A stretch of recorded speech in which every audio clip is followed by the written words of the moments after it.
ብሉይ ኪዳን ላይ የተነገረው አዲስ ኪዳን ላይ ዛሬ በቅዳሴው ላይ ሁልጊዜ የምንሰማው ነውና የእመቤታችን በረከት እንዳይለይም መልካም ፈቃድ ይሁንልን። ይቀጥልና እዚሁ የነግሱ ደግሞ ምን ይላል? ምንድን ነው የሚለው? ተመከሩ ሰማዕት ከመወርቅ በእሳት። ሰማዕታት ሰማዕት ካለ ለአንድ ነው። ሰማዕታት ካለ ለብዙዎች ነው።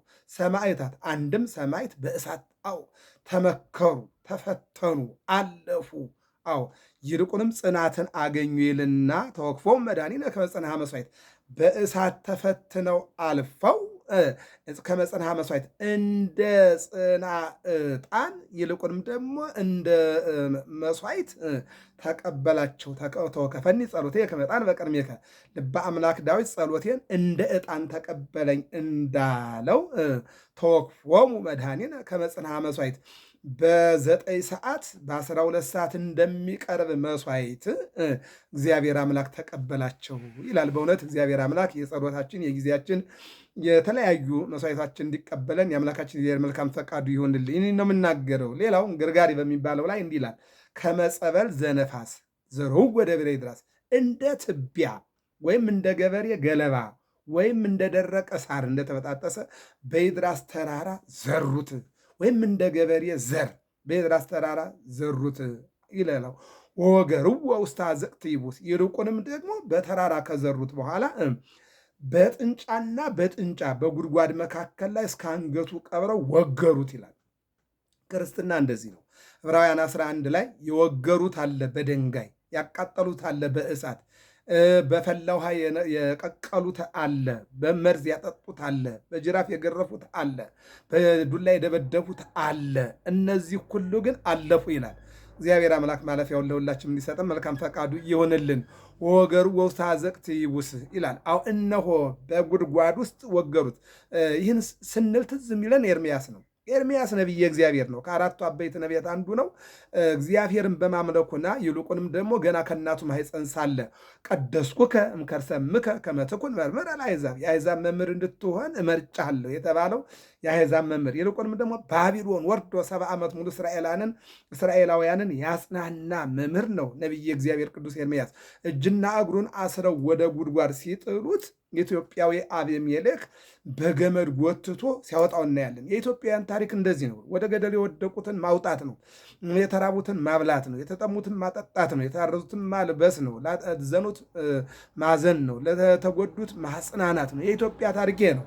ዛሬ ያለው ታሪክ ግን ሰውን እንደው አፋፍ ላይ ብናገኘው ወደ ገደል መጨመር ነው። ወንዝ ላይ ብናገኘው ወደ ውሃ መጨመር ነው። ዛሬ ይሄ ነው። ታሞ ብናገኘው እንዲሞት ነው የምንፈልገው እንጂ እንዲድን አንፈልግም። ይሄ የኢትዮጵያ ታሪክ አይደለም። የኢትዮጵያ ታሪክ የወደቀውን ማንሳት፣ የተጎዳውን እንዲያገግም ማድረግ፣ ያዘነውን ማጽናናት፣ የተጣሉትን ማስታረቅ። የኢትዮጵያ ታሪክ ይሄ ነው። ተካፍሎ መብላት፣ አብሮ ማዘን፣ አብሮ መደሰት። የኢትዮጵያ ታሪክ ይሄ ነው። ኢትዮጵያ ታሪኳ ይሄ ነው። አሁን ላይ ያለው ግን አውሬያዊ ባህሪ ነው። እና አውሬው አብሮ እየኖረ ሰው ግን ከሰው ጋር አብሮ መኖር ያልቻለበት ዘመን ቢኖር ይሄ ነው። ለብፁዕ ወለቅዱስ ጊዮርጊስ ቅዱስ የሆነ ብፁዕ የሆነ ጊዮርጊስ አማን በአማን ፀሐይ ልዳ ኮከበ ፋርስ የፋርስ ፀሐይ የልዳ ኮከብ ማነው? ቅዱስ ጊዮርጊስ የልዳ ኮከብ አማን በአማን ፀሐይ ልዳ የልዳ ፀሐይ ኮከበ ፋርስ የፋርስ ኮከብ ማን ነው? ኮከብ ብርሃን ማለት የሚያበራ የሃይማኖት ብርሃኑ፣ የተጋድሎ ብርሃኑ፣ ይልቁንም ደግሞ የጽናት ብርሃኑ የበረታ ሰማዕት ማለት ነው። የቅዱስ ጊዮርጊስ በረከት በሕይወታችን ላይ እንዳይለየን የአምላካችን እግዚአብሔር መልካም ፈቃድ ይሆንልን። ወደ ተነሳንበት እንምጣ። ሰማይ ወምድር ዘኢያገምሮ በጎል ሰከበ ይላል። ይህን የተናገረው ቅዱስ ያሬድ ነው። ምንድነው የሚለው? ሰማይና ምድር የማይችለው በበረተኛ ምንድን ነው? አውግስጦስ ቄሳር የተባለ ንጉሥ በነገሰበት ዘመን ምን አደረገ?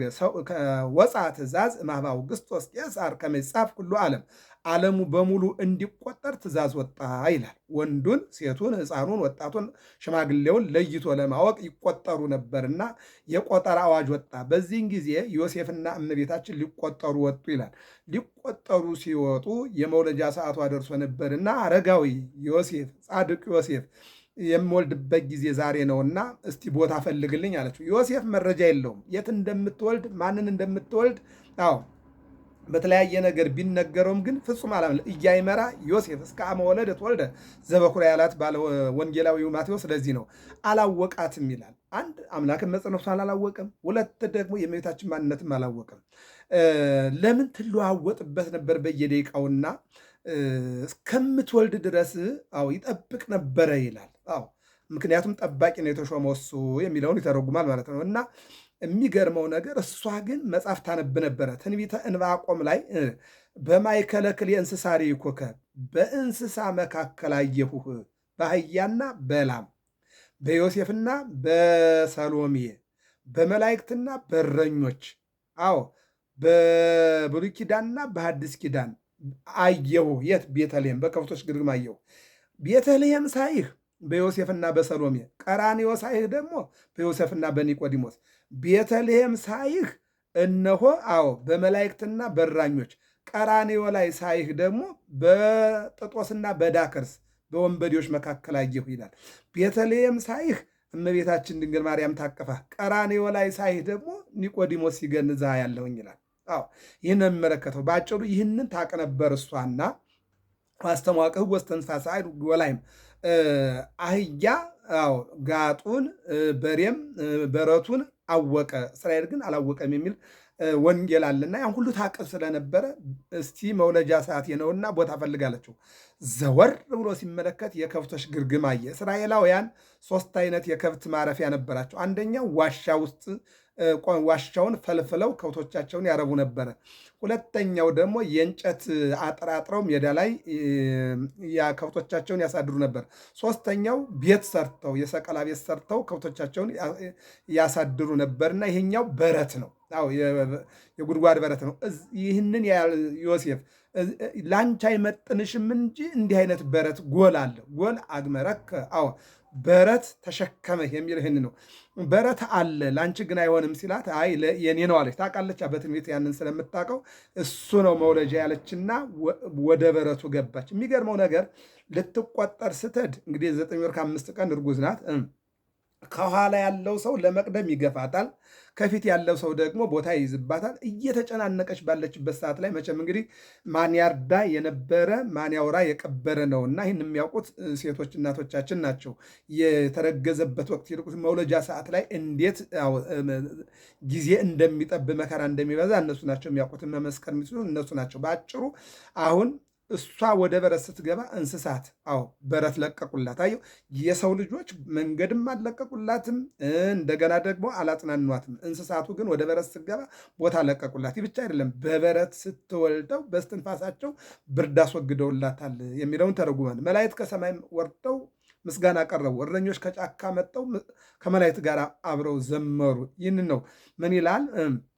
ሰማይ ወምድር ዘኢያገምሮ በጎል ሰከበ፣ ሰማይና ምድር የማይችለው በበረተኛ አለ። ይህንን ነቢዩ ኢሳይያስ ትንቢተ ኢሳይያስ ምዕራፍ 66 ቁጥር 1 ላይ ወይቤ እግዚአብሔር እንዲህ አለ፣ ሰማይኒ መንበሬ፣ ሰማይ ዙፋኔ ነው፣ ወምድርኒ መከየደ እገሬ፣ ምድር ደግሞ የእግሬ መረገጫ ናት። አይኑ ቤተ ታንጹ ሊተ፣ ምን አይነት ቤት ትሰሩልኝ አላችኋል? ይህንን ተናግሮ ነበርና የ15 ዓመቷ ብላቴና እመቤታችን ድንግል ማርያም ቅዱስ ገብርኤል ጸዋሬ ዜና ገብርኤል ዘከተማው መስቀል የምስራች ተሸካሚ እመቤታችን ደግሞ አምላክን ተሸካሚ ሆነው ተገኙና ታኅሳስ 29 ቀን በቤተልሔም ወለደችው። መጋቢት 29 ቀን የጸነሰችውን አምላክ ይህንን ነው ቅዱስ ያሬድ ምን ይላል? ሰማይ ወምድር ዘኢያገምሮ በጎል ሰከበ፣ ሰማይና ምድር የማይችለው አምላክ 20 ዓለማትን ፈጥሮ የሚኖር አምላክ 20 ዓለማትን ይጠቀልላቸዋል። ነገር ግን 20 ዓለማት አይወስኑትም። የ15 ዓመት ብላቴና ድንግል ማርያም ግን ጾረቶ በከርሳ ውእቱኒ ቀደሳ፣ እሱ አስተካክሏታልና ቀድሷታልና መርጧታልና በማህፀኗ 9 ወር ከ5 ቀን ተሸከመችው ይለናል። ይህንንና ምን አለ? ሰማይና ምድር የማይችሉት በበረተኛ ይላል። ድጓውን ነው የምንወስደው። ሰማይ ወምድር ዘኢያገምሮ በጎል ሰከበ፣ ሰማይ ወምድር ዘኢያገምሮ በአጽርቅ ተጠብለለ። ሰማይና ምድር የማይችለው እግዚአብሔር በጨርቅ ተጠቀለለ። አሁን ባለንበት ዘመን ሴቶች ገና ከመውለጃ 2 ወር 3 ወር ሲቀራቸው ወንድ ከሆነም ሴት ከሆነ በቴክኖሎጂ ያውቁና ምን ያደርጋሉ? ልብስ አስቀድመው ይገዛሉ። እመቤታችን ግን ይህ ሁሉ አልነበረም። እነሆ የምታለብሰው አስከበቶሙ ውስተ ጎልዕብን እናቱ በበረት አስተኛችው።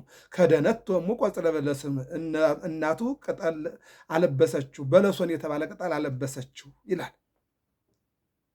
በለሶን የተባለ ቅጠል አለበሰችው ይለናል። አሁን በዘመናችን ቅጠል የዳቦ መድፊያ እንጂ